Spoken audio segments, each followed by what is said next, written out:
This is SpoFest. Our first reader this evening, first featured reader, is a poet and author.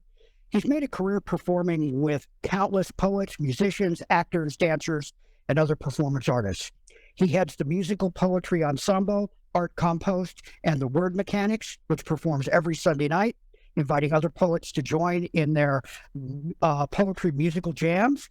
And their performances are streamed live with highlights posted on YouTube. He's the author of the poetry collection, A Black Odyssey, and the satirical novel, The Perfect Stranger. From Denver, Colorado, all of us, please join me in welcoming Gregory Seth Harris. All right. Thank you all for having me. And the poetry I'm reading tonight was, of course, from my book, A Black Odyssey. This first one is titled The Rape. She was like God to me, a huge, huge woman with breasts the size of cows and arms as wide as trees. The hair on her arms bristled like pine needles. She smelled of lilacs and evergreen. And when she giggled, laughter and bubbles foamed from her mouth as natural as trout tumbling in a freshwater stream. She was like God to me. I would sit for hours on her pregnant belly and gaze into eyes at once blue and gray and brown and green.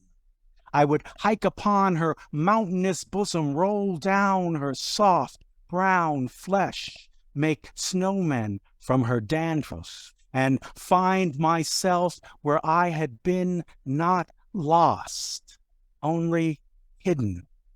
She was God and Mary and Jesus to me. Now she lay in a hospital bed, propped up on pillows, while tubes like tentacles pierced her blotched, bruised flesh. Her eyes puffed and cut where hours before they bled. They had dragged her to an alley, these ants who call themselves men, whose priests genuflect to books and deeds that read she belongs to them, to do with whatsoever they please. So they nibbled at her flesh, gnawed the back of her neck, drilled for her blood to run their machines, till they flattened her breasts, and then fought wars over the right to devour what little was left.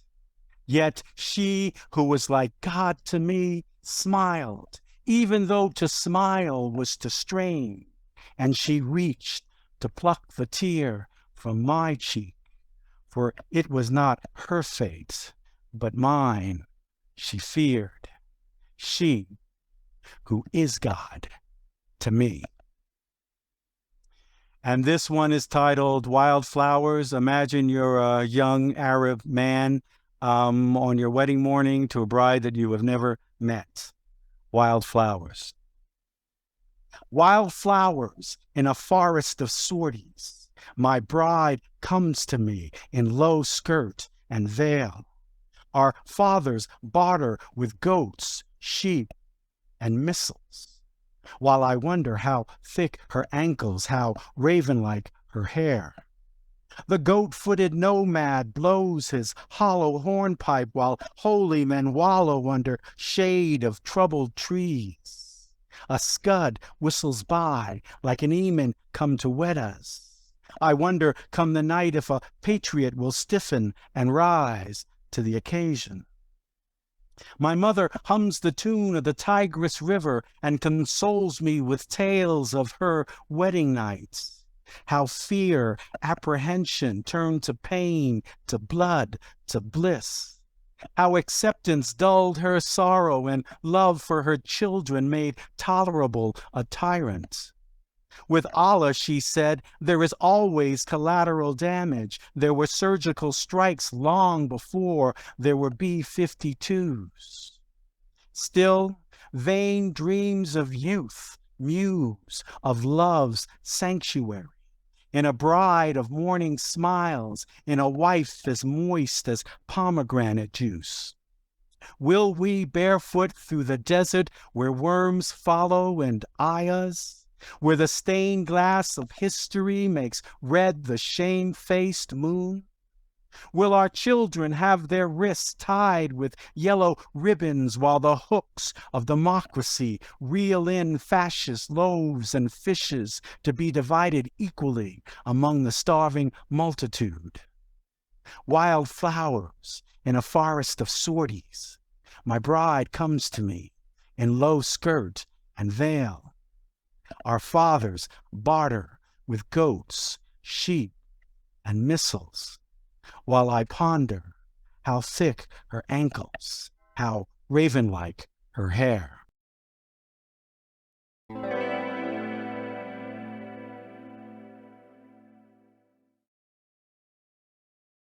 All right, Shelli, that was absolutely wonderful.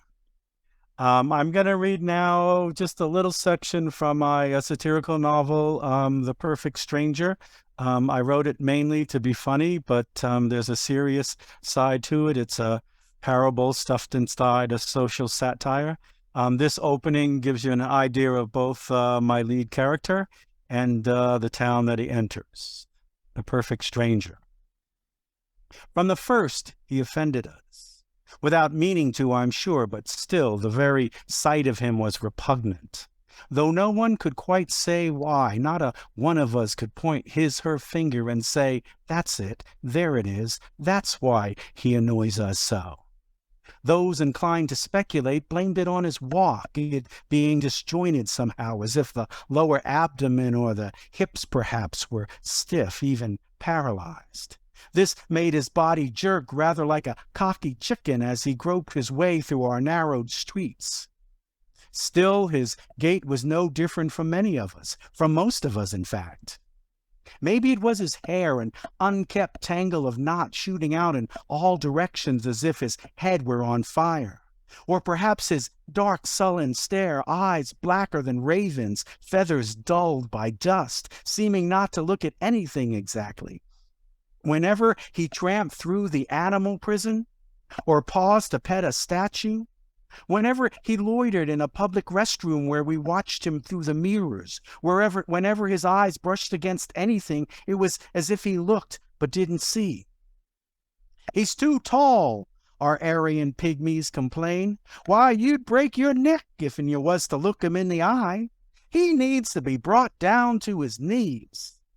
The 7-Footers Club argued he was too short, that his lack of height was an affront to their and thus everyone's integrity.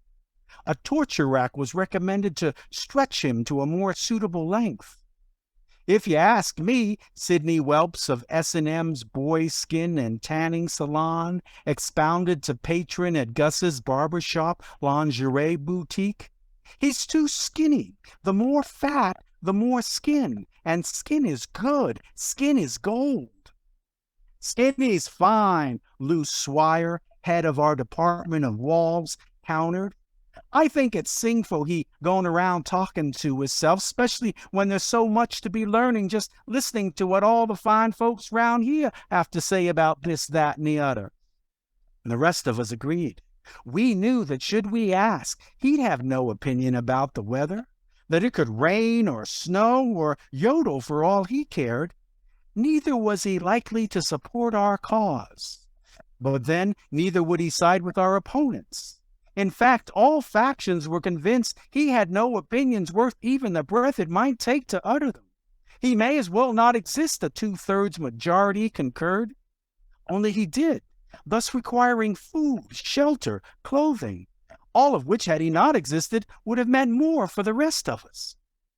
Complaints flooded the district office from all sectors. Mrs. Beverly Gloss wrote an impassioned limerick.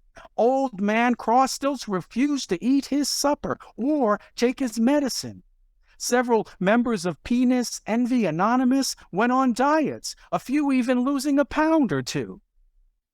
Our office, however, had been aware of his presence the moment he crawled through our do not enter sign.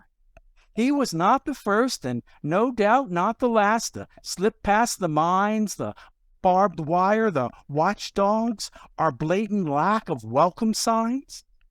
A few even dared to stay beyond the 2-day limit our Constitution graciously allots to show tolerance for those we don't like. But when the stay stretches past a week, on into 2 weeks, into a month or longer, well, files have to be made, surveillance stepped up, officers have to work through their coffee breaks. This makes everyone's day unpleasant. People get cranky. Lieutenants snap at file clerks who stick pins in dolls dressed as administrators, who cut wages, until everyone from the janitors to the interrogation staff are screaming for truth, justice, and better rates on their dental insurance. Pretty soon it's chaos and everyone's annoyed. Something has to be done. And so, a fortnight into the interloper's unwanted intrusion, a new folder was added to the files of anyone who could afford to be anyone. A folder labeled S.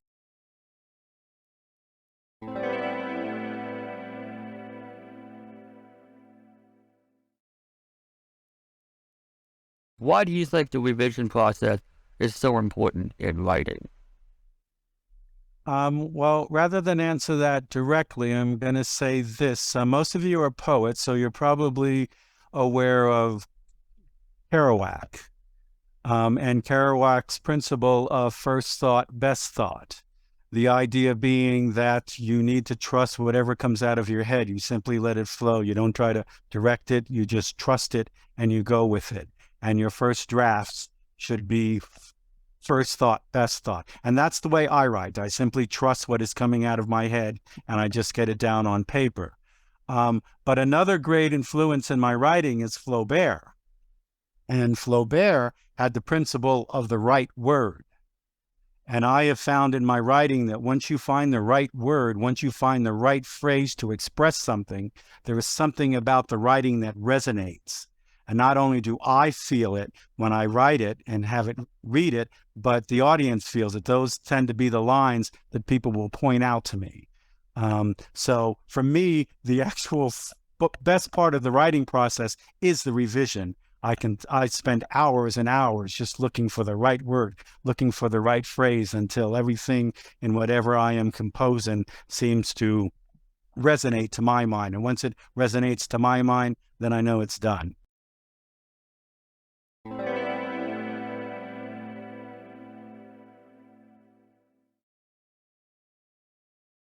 This poem is titled Perambulation, and I have to read it relatively quickly to fit in the time I'm given.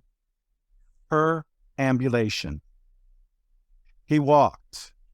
He walked in January when grounds were frozen. He walked where wind wore teeth that's tartared over by pressed against his window pane. Icicles drip, drip, drip.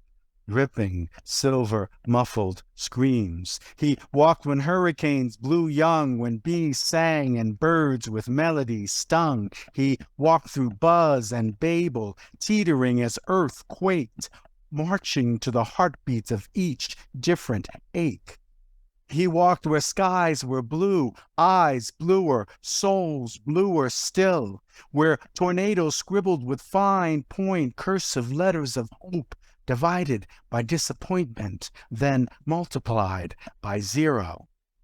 And you can't divide by zero, his teacher said. You can't, but the world could. He walked when hurricanes were full-blown, when flowers touted their full regalia, and words like roses wilted a day or two after spreading legs full bloom. He walked where love and hate were college professors shaking their rulers, gazing over bifocal lenses. He walked where blinding beaches singed his toes as the sun rode him bareback and the moon pressed down his heavy, wet shoulders. He walked up ponderous hills, down existential mountains where leaves exploded and trees fell in forests unnoticed and philosophers disbelieved. He walked him and hunger, singing God Bless America, off key.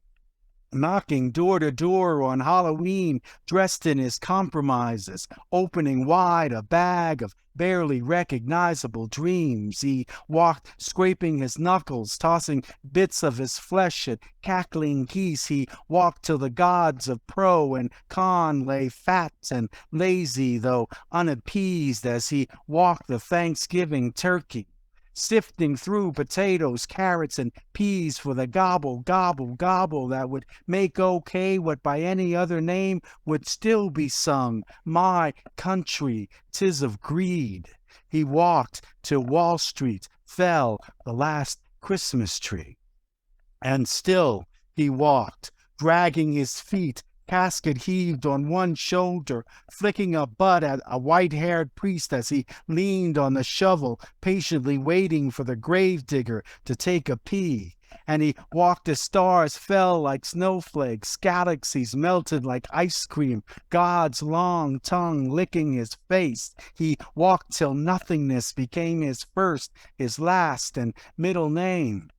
And still he walked, up and down that split second called eternity. He moonwalked, and stubbing his toe on the Big Bang, somersaulted, landing once again on her infinite feet, pausing only long enough to tie a shoelace. She gobbledygooked her way into another screaming, squirming birthday suit, checking her compass, smearing on mascara, makeup, and sunscreen as she continued her walk across the four walls of the sky's limitless face, slipping on sidewalks of stars and rain as she struggled to remember, to not forget, to remember something half vaguely forgotten, something teetering on the edge of her nervous restlessness just beyond her spiritual reach, something about an infinite universe, infinite space, something about an infinite universe alive with death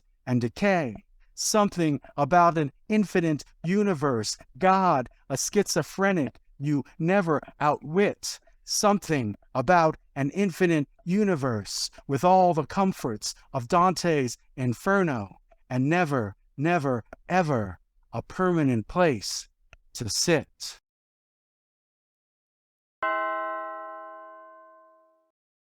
Good to the last word. This is SpoFest.